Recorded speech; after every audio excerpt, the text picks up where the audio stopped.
So I'm basically starting, okay? Welcome everyone. As you see, it's the session called Let's Write Secure Drupal Code. Don't worry, we will not write it, we will see it, and we will decide is it secure or not. First of all, I'd like to give a huge thanks to all the sponsors, like the Diamond one, Acquia, all the Platinum ones, Wunderkraut, Platform SH, and Javali, and also the Gold sponsors. And I'd like to introduce also myself. I'm Balázs. As you may know me, Captain Reject. If you have ever worked for the European Commission or delivered anything, most probably I was the one who rejected it. I'm a Hungarian living in Brussels for about 4 years and working with Drupal for about 10 years. Currently, I'm a provisional member of the Drupal security team, meaning you most probably meet a lot with me, also in sessions, also in other places, and also in Drupal.org when on a random Wednesday something comes out. Currently, I'm a technical project manager, and I used to be a QA lead also in Brussels at the European Commission. So I know it's the very last session, and I know everyone loves the Fridays and also the cats. So hands up, who loves the Fridays? Cool. I do the same.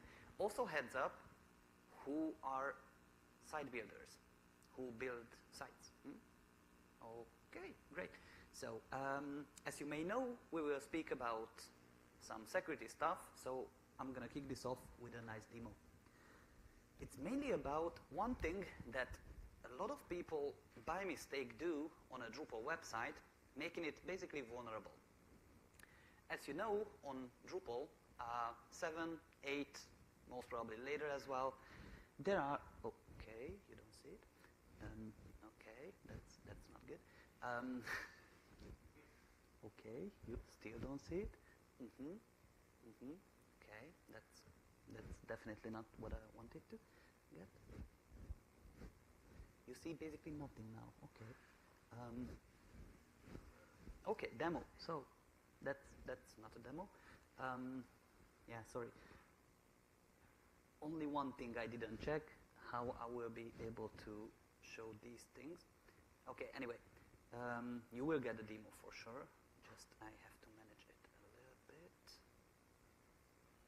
Oh boy. Yeah, I tried to. There you go. I said there you go.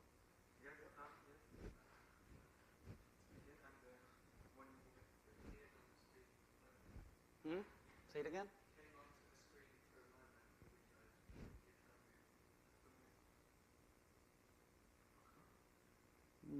No, not really. Okay. I will figure it out somehow. Could my dear colleague help me?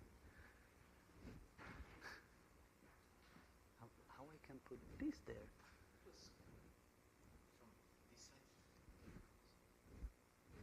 Ah, there you go. Wow. Great, huh? So, as you see, it's a super simple Drupal 7 site, and there will be a Drupal 8, don't worry. So, what happens when you set up wrongly some permissions? I know we are all site builders, we build websites, but it's very important to set the correct filters, text filters and formats, and give the permission to the right and trusted users. Trust me, I saw places where even the full HTML was given to anonymous. Yeah, not the best idea. So let's check this one. As you know, I will show one of the most basic vulnerability on the web called cross-site scripting. You have an input, comment, yeah, with full HTML, stupid stuff.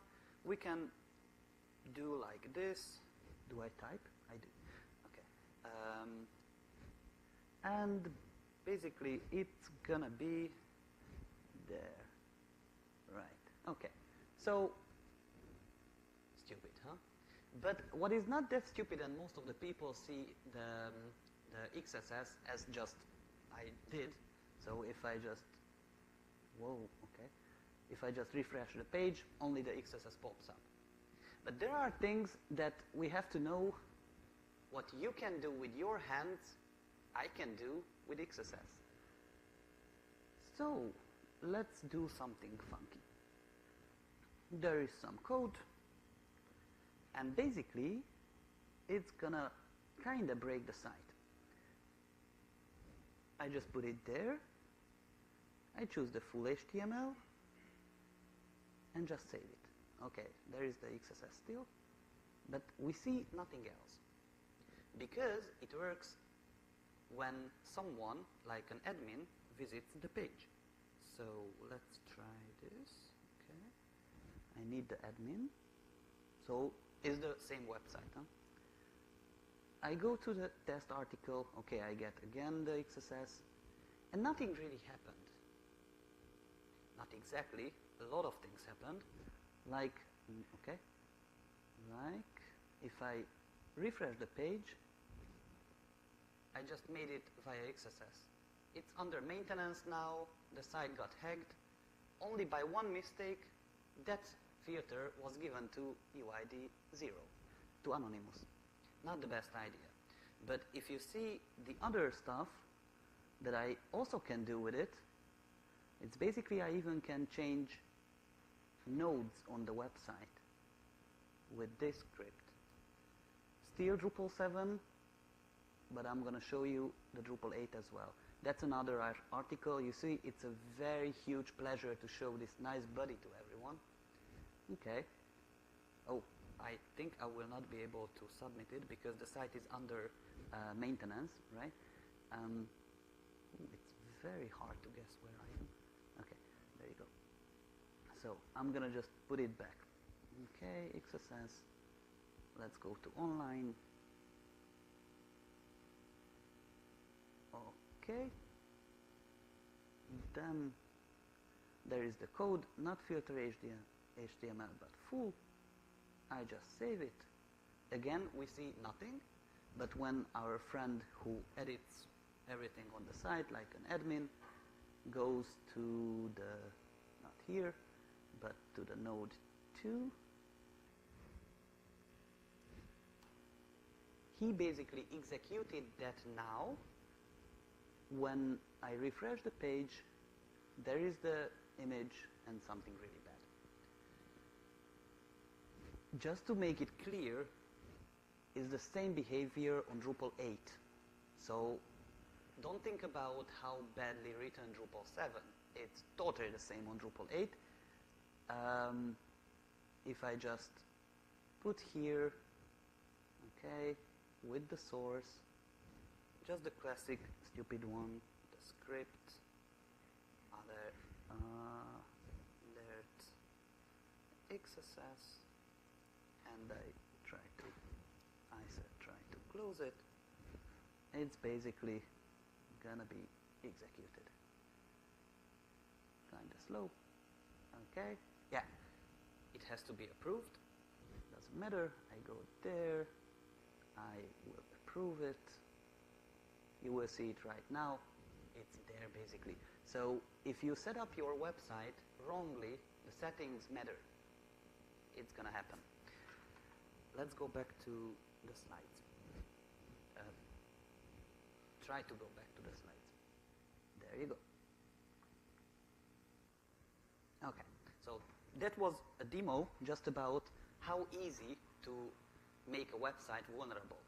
Basically with just super simple but wrong settings. I asked who are site builders, who are developer or even maintainer of a contrib module. Hands up? Okay, nice. I'm going to talk to you mainly. But before we go to all the major vulnerability types, I'd just like to show you what are the trends. So back in 2013, we got a nice list by OWASP about the status at that time. What are the top 10 types of vulnerabilities? As you see, injection, all kinds of. So hijacking, clickjacking, SQL injection, all these types were the top and still are the top. So if your website has an injection issue, most probably it's going to fail, like hell. Broken authentication with session management was 5 years ago. Nowadays, it's mainly in the broken authentication, and so on and so forth. There are issues that just appeared in the last few years. So back in 2013 didn't really exist, like XML external entities. Those are also very much used on the web. How you see the top 10, basically it shows what are the most occurred issues in the web. Web means like the whole internet. Huh? We are in Drupal, so for us, these are just kind of, types that we have to keep in mind, but because Drupal itself is very secure, also Drupal 8, sometimes it just, like goes this. So not all the issues applied for us, but basically keeping in mind, there will be a lot of cats. Sometimes you feel like going on a fence and with only a few legs down and up, because you don't really know how you should tackle them. In Drupal, we don't have that much issues, just like in the whole web, but basically the XSS, as I just showed you, are one of the most occurred ones. So like the picture was created kind of a year ago when all the contribs and all the core security advisories showed almost half of them coming from cross-site scripting. There are the access bypass, which is like the second most occurred. If we go back, not to him, but to here, it's basically about broken access control. So this one that comes from the A4 and A7, missing function level access control. Access bypass is a tricky one. We will see it. But, but also the cross-site request forgery is very highly used and exploited, unfortunately, and SQL injection. If you remember back in this March, and as a follow-up in April, arbitrary code execution was the big, as most of us call it, DrupalGeddon 2, which was basically targeting all the servers. So if your site got hacked or you just didn't patch it in time, it should have been considered compromised. And remove the whole stack, rebuild it again, that was the only solution, and still the only solution. If we see the trends in years, back in 2011, when Drupal 7 was first released, 7.0, the advisories for contrib modules were like, for Drupal 6, 53, for Drupal 7, only 18, but going through the years, arriving to the last one, we only got like 2 for Drupal 6, even though those were like under the LTS, so long-term support. The majority was 85 for Drupal 7, and there were already coming out some Drupal 8 ones. In this year, the numbers are like 31 for Drupal 8 and, no, 19 for Drupal 8 and 31 for Drupal 7. So we see the trends, more and more Drupal 8 contrib modules are discovered as vulnerable ones and going through the process that I will, in the end of the session, explain to you. Also in the last year, which is very important for us who work with security and also work in a Drupal community, those are the countries where we got reported issues. Then they went for a security advisory. Very much, it seems, US obviously is on the top, but there are other countries in Europe a lot. Also in Asia, even Australia and New Zealand, where there are people who discover issues, they follow the normal path, not releasing it to the public, but letting the Drupal security team know about it and letting them work to release it in a normal security advisory. Okay, those were the trends. Now we will see three major types of vulnerabilities: the XSS, the access bypass, and the SQL injection. When I will explain what is the issue, and then we will talk a little bit. So the first, as you saw in the very beginning of my session, the cross-site scripting. Very widely used, everyone knows what is it. But in Drupal 7 and Drupal 8, the protection against this issue is pretty much different. In Drupal 7, we always had to know where the data, where the text basically, come from. If it comes from user input, we always had to correctly sanitize it. But depending on the nature, on the type of the input of the text, we had to choose different types of sanitizations, like check URL, check plain, check markup. Even if it was a pure HTML, the filter XSS, or on admin places, filter XSS admin, or field ones, filter XSS field, before we go to the HTML output. In Drupal 8, thankfully we got Twig. So it's much easier because Twig by default escapes everything. So it doesn't allow the raw data until you define you want to put to the output the raw data. Do not. Still, there are three methods. One comes from the HTML class, the other two from the XSS one, that can be used for making sure it is sanitized. But as I told you to come closer, or to get at least the cards, we will play a little bit. I will show you codes, and you will show me the right card. If you think the code that I show is totally clear, it has no security issue, green one. If it has issues, please, not like how it's written, it's crappy, huh? But if it has security concerns, show me the red. There is the first, okay? So it's basically just something that is in a TPL file, imagine, okay? There is a title, like a node title, imagine, and we use the check plain here to say to the output, it will be safe after check plain. Let me see the cards. There are some green ones, still green. Very good, it's green. The next one. We want to print out, okay, I know L function, I know. But I really know, huh? For a non-known issue or reason, we want to put it out like this, okay. The $URL is a variable that has something like a URL with, for instance, a protocol, okay? And we use the check plain here to print it out.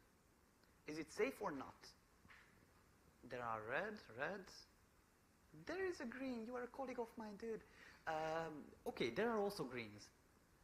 Why is it good? Then let me ask. Okay, basically it's red. So why is it good? You showed green. You also showed green.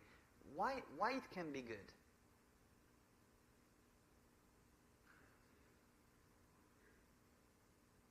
Okay, it can't be good because it has to be used with the check URL. As you see, as you remember, before I showed you how in Drupal 7 it works. I know it was so long time ago, but first always the check URL comes. So it really checks everything on the top. Use always the top one before. Okay, I'm gonna go there again. Plain. Okay, plain again. That's not good. Check URL. Okay, here is another one. It's already Drupal 8. Finally, we arrived.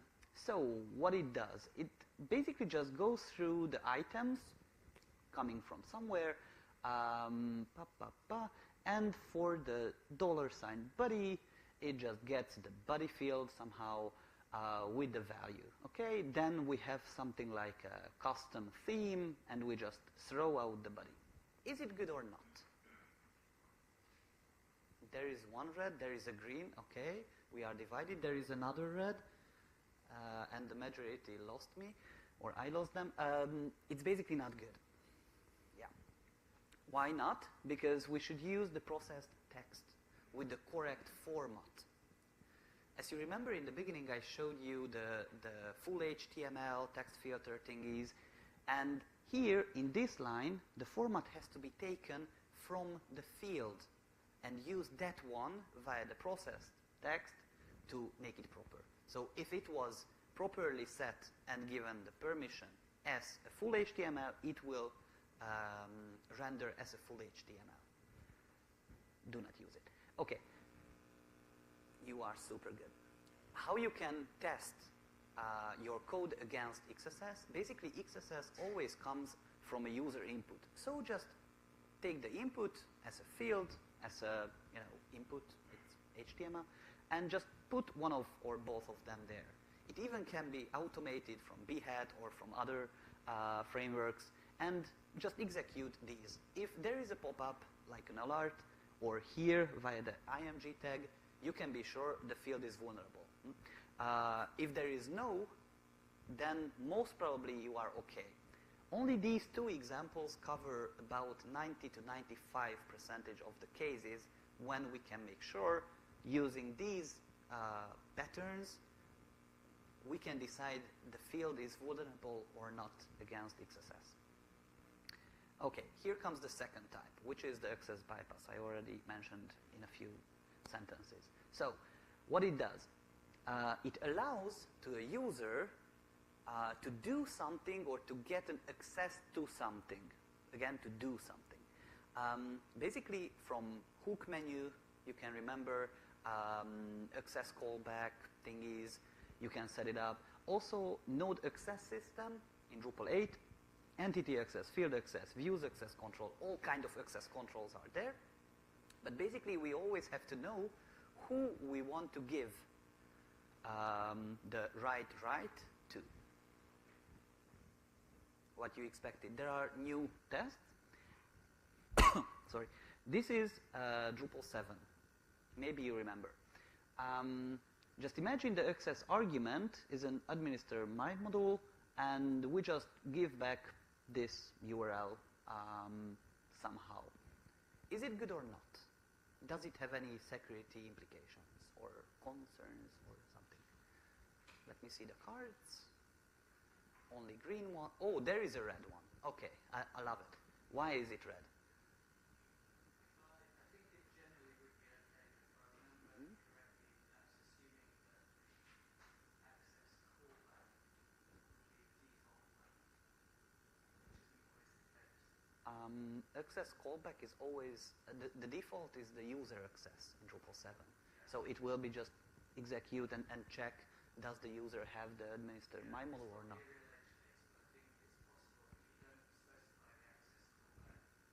It just calls. It's possible that it inherits it. Yeah. Not exactly, because the access callback has a default value, which is the user access in Drupal 7. So it doesn't get from the parent menu. Thanks God.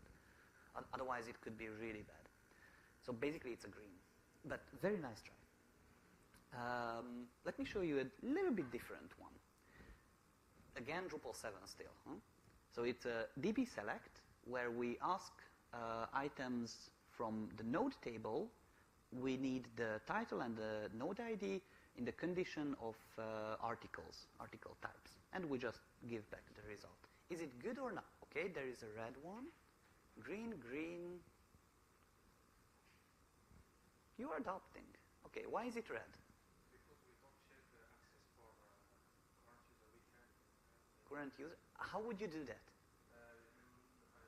I don't remember the Drupal 7, but you can add access. I don't remember access. Yes, in the Yeah. we can update this. Yeah, it's red, definitely red, because of the node access tag is missing. Keep it in your mind whenever you just execute something via the database layer in Drupal 7, also in Drupal 8, by the way, and you don't specify access tags, it will just skip at all. So it's a good practice to put it always there. Tell me. imagine the result goes to the output. Yeah, of course. Otherwise, we just work with it and nothing happens. Or you even can use access control much later. Fine. So I could have accepted some green, but too many not. Okay, there is another one. There were not too many. There is another one. This is Drupal 8 already. Yay. So just take, do you see it, by the way? Okay. So just take the defaults. It's a controller, goes to the build 404. Basically, it's a 404 page. And the access is true. It's tricky a bit. Green or red? Think globally. Like really, 404, seriously. We do want to show the 404 right, of course, to everyone. So the access has to be true here. Yeah. So how you can basically discover issues regarding access bypass? Basically just visit some node/nid and other URLs, and also where there are parameters in the URL, try to visit it. Also can automatize very easily with Behat. And also keep it in your mind. There are the access callbacks. There are the node access system, the entity one, again the field one. And menu definitions are very important to be set correctly. And also the user access for the permissions. Never forget them. And the tags. Very good point. The last one that I will show, previously I had basically more time. Now I don't have that amount. So I skipped the CSRF. Very nice example I had. But the SQL injection. Even a cat knows what is SQL injection. Seriously. Should I speak about it, or can we go forward? Okay, thanks. So there is, I think, only one test, I hope. Okay, let's take this. Drupal 7 again. What is the problem, if there is any? Okay, I see there is red. Yeah, it's pretty red. Why is it red? Because I pushed this. And how it could be green? What should be used here? Exactly, a nice placeholder. And also the DB like, because we used like. Double problem. So double thumbs up. Yeah, sorry. So always use the classical Drupal database API, please. Always use placeholders, not just inject all the inputs there. Otherwise, you will make huge issues on the website. Keep it in your mind. DB query comes from a very old system called Drupal 4.7, I guess, or maybe 5. But it's already deprecated in Drupal 8 and will be totally removed in Drupal 9. Filter the parameters that you get. Never trust anyone who can type anything on your website. It's very basic. Check the queries in the code. You can find nice examples. Try to also include the contrib models that you use or your website use. Against this, it's very, very dangerous. All the website can be from 1 second to another, just disappear. Drop database, should I explain? Also, the post requests can be used by curl to test the vulnerabilities. But what happened from Drupal 7 to Drupal 8? All right, there were some improvements. Peter Wolonin has a very long and very good session, and also it's available in slides from the last year DrupalCon Europe. There is the URL for the slides. I will upload and share with everyone. But basically, those are the main topics that he mentions, like top 10 huge improvements from Drupal 7 to Drupal 8. My favorite one is the automated CSRF token. You know why? Because finally, we don't have to always put there the custom CSRF tokens, and basically only from services? No, from the routing, we can set it up for that URL. It will always regenerate super automagically the CSRF token. It's very nice. Also, we have so many other improvements in Drupal 8 core. The other favorite of mine is finally the PHP format got removed. finally, it was like everyone had pain in all the holes because of that. Always you had to keep in mind to not give it anyone. It was even more vulnerable than you can imagine. It was basically a mess. Drupal 8, no more PHP format, and the rest. But what you also can do to improve your way of thinking regarding security, visit always the advisories. I know usually on a Wednesday, for most of us, evening, we don't really want to check what happens when the module is not up to date on our side, but basically everyone just does, okay, here is the module, got an update, do I use it? No, okay. Learn from them. Why I say it? Whenever there is a contributed project, theme, module, sometimes library, then you can see on the project page, like drupal.org/project/ the project name, like contrib or theme, you can check what was the last commit. And you can see how the fix arrived.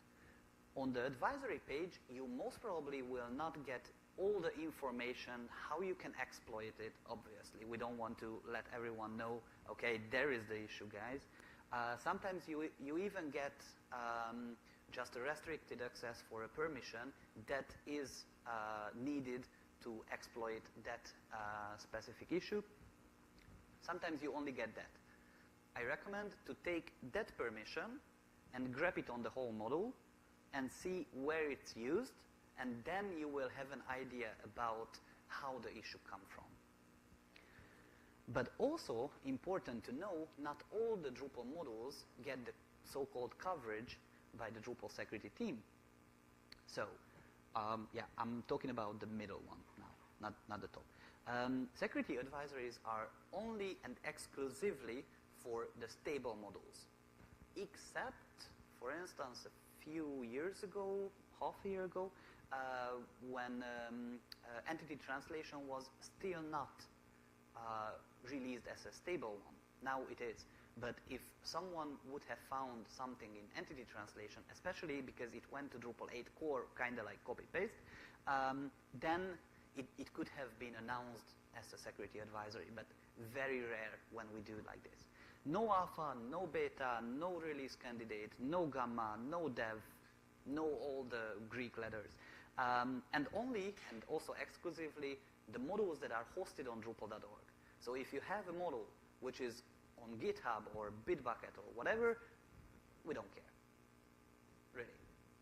We only care about the Drupal.org hosted modules. If you find something that is suspicious or could be an issue, I always recommend everyone to not write a nice blog post how you think, okay, it can be exploited in that way or with that angle and factor and whatever. No, please report it always on the private issue queue, security.drupal.org, easy to memorize. Please open a new issue there. You can click on the report security vulnerability, whatever link on all the contribs page. Please just click on it. It will fill up everything and will give you only a big body field that you can, where you can explain what do you think about what could be a reproduction step or set of steps, how it can be exploited, that special issue. And also, I saw a few hands, maintainers, please don't get us wrong. We are for you. If you get contacted, please be supportive, at least respond. Otherwise, your module will get unsupported, and no one likes the unsupported modules. I don't. But I know it's not easy to be a maintainer. You get so many issues. You have to figure out how you maintain a module. You have to be like that cat, trying, then there is a success. So you are a valuable maintainer. Keep it in your mind. And always please respond. But for the new people who are still not maintainers of a contrib, basically you can't release a stable version of a contrib module because at the first time all maintainers had to pass it. you have to go through the so-called full project application. That means basically when you feel your model is ready for the others to see, I'm not only talking about the sandbox models, but mainly the already released ones, but still not getting the coverage by us, then you can file a ticket, not a ticket, an issue, on a page. In the links there will be, where you can request other volunteers, other community members to take a look on your model, and after a while you will get some feedbacks. Also there are automated tests from the peer review SH, and people will put their effort and will execute some manual code review. Keep it in mind, mainly for security. So if there are issues, you will get even a nice tag on the issue, in the issue queue. Doesn't really matter, it's just for us to keep the track on it, how many first-timers make big mistakes. But doesn't really matter. Then you will get the coverage and you will be able to release stable models. It only happens once. So when you got the Git value right, you can release the second contrib, the third contrib, the millionth contrib. Please don't forget that you already passed. So keep writing high quality code, and you can always ask us for some further reviews. Basically what I do usually in my free time, I don't really have a life, so I check the new contribs and I report everything.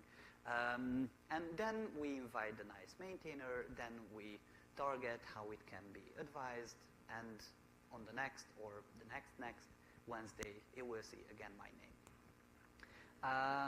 There are a few contribs and other stuff, like even products in the market that helps your website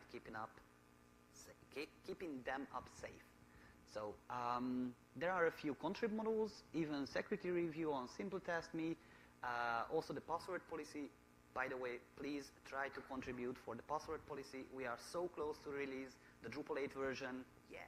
So there are a few issues still over there. Please, please, please contribute. The encrypt, one of my favorite, the drop guard. Here is the guy who you can ask him about how it goes. Basically, it super automatically deploys, even in the end of the host, or it deploys updated versions of previously vulnerable contribs, even core. It works like a charm.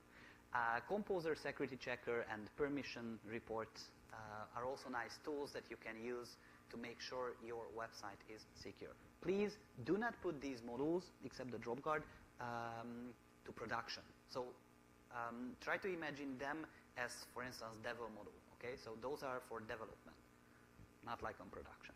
Text format reported. And also, if you use some PHP code sniffs, under the best practice sniff, there is a so-called security one.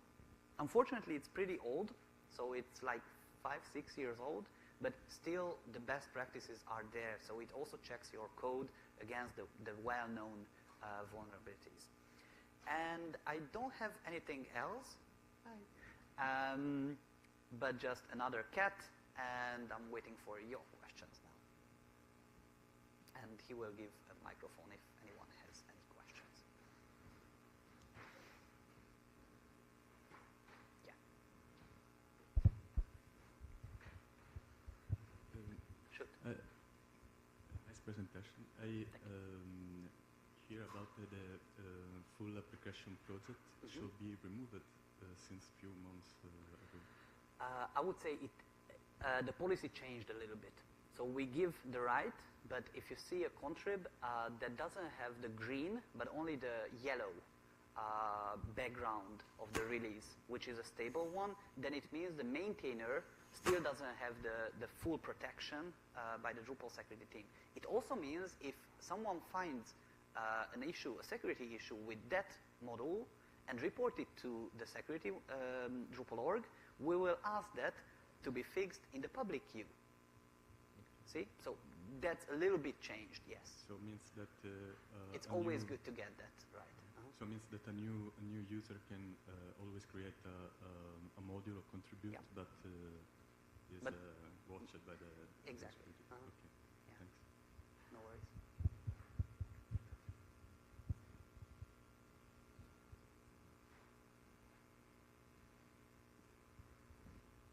Nice cat, huh? Hello. Imagine that your database got hacked and you have some kind of SQL injection. Do you have some tool to identify injected SQL inside of the database? You mean exactly the SQL query that got injected and made Not something? the SQL query, but imagine that inside database you have some PHP eval code or something like boy. that. Yeah. Not really. Yeah. Okay. The best answer for that is the backup. So like. It doesn't exist. You don't know not when really. they have been hacked. Okay. Yeah, we also got hacked. Basically, that's against the DrupalCamp 2, the follow-up of it. Basically, the only solution was to shut down the whole machine, replace it, and try to evaluate what happened from logs, from varnish logs, from proxy logs, all kind of things. We spent like 1 week just to evaluating the logs. It was tough. Yeah. No worries. Diego, here's. I seem to remember in the past to get the green shield, to get tested for that, you had to test a load of other people's modules first. Is that Oh yeah. still the case? Not exactly you had to, but it was helping you to get faster. So basically in the full application reviews, there were a prioritized list. If you created like, I think 3, that was the number, like basically reviewed others' applications up to 3, or no, at least 3, then you put your comments, the links to your application, and then you got the tag, and then that issue, yours, will be on the top of a list. Otherwise, it just went down. So it basically helped a little bit to get faster reviews. But keep it in your mind, also the members in the security team, also the people who are making those reviews, use their volunteer time. So don't get pissed just if someone in a week or in a month doesn't reply. Does that mean you've got beginners reviewing other beginners' code? Are you relying on those reviews? Yes and no.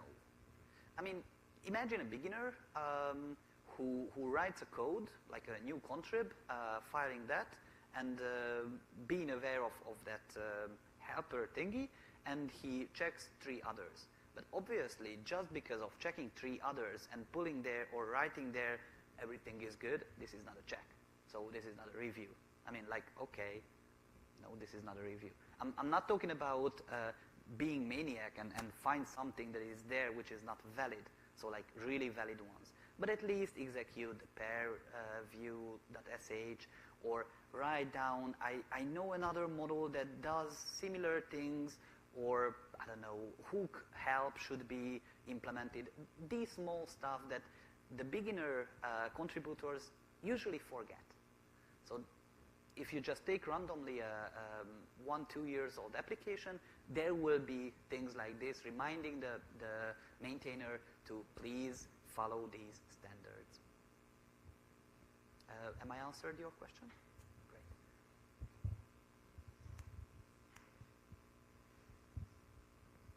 Thanks for the talk. You mentioned about not liking modules being marked as unsupported when there's been a security issue and the maintainer hasn't worked with the security or hasn't responded at all or hasn't worked with them to get the fix committed and a new release come out. I just wonder if you have any thoughts about whether that whole process could be improved, or whether it seems to have happened quite a lot recently. Quite a few things are being marked as unsupported, and then there's sometimes, kind of users, people who have sites in the issue queues kind of begging for help and tumbleweed essentially. So I just wonder whether you've got any thoughts about that process at the moment. So basically the process takes really a lot of time. So imagine there is someone who reports an obvious vulnerability in a contrib.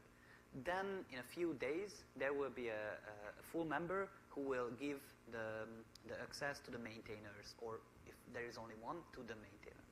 Then we usually wait like 3-4 months to get a response. Sometimes I am the maniac who always goes there and start to kind of knocking on the door, sending emails, trying to get some contact in Drupal Slack, Drupal chat, IRC. I'm really maniac. Then if there is really no answer, you can consider, okay, the person even left the Drupal community or doesn't work at all with Drupal anymore. Those are obvious reasons to mark a contrib unsupported, because when you mark, not you, but when the team marks a contrib unsupported, then there is a new process to get new maintainers to taking it over. How it goes? Basically, there has to be a new issue in the issue queue of the contrib where you or someone else offers the maintenance or co-maintenance for that. Then if he gets enough votes by others, so there is like a small delay in the whole process to give enough time if someone else also wants to work with it. And basically we invite that person or these people to the private queue, working together to get the fix done. Then basically giving him the right to commit to the model. Then the new release is done, and in about 1 month after the release, the model will be again supported. So not immediately when there is the new release. We also test, communicate, things like that. To be honest, answering your initial question, I don't really see places for improvements in this process. If you have any, please share it with us, and let's work together on improving. There are always rooms for improvement in all cases.